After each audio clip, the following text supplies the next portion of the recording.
Hello, my friends.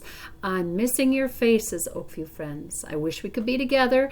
I've got some fun things for you to try, though, this week. If you did the treble clef lines last week and thought about every good boy deserves fudge, or your much improved mnemonic for remembering those 5 lines, and remember that sitting between that is face in the space, F-A-C-E. So if you think about it, E-F, G-A, B, C, D, E, F. Those are the lines and the spaces of the treble clef. I've given you a couple of links to some games this week. Don't get frustrated. It might be difficult the first time. Stick on the beginning level. Do what you can. Report to me what your score is, and then I'll share what I got with you.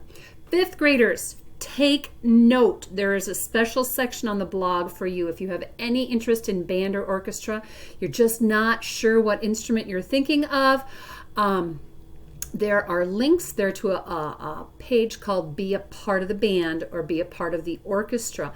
I'd ask you to please watch the overview videos. They're not too long. They try to make them humorous, so they're at least interesting to watch.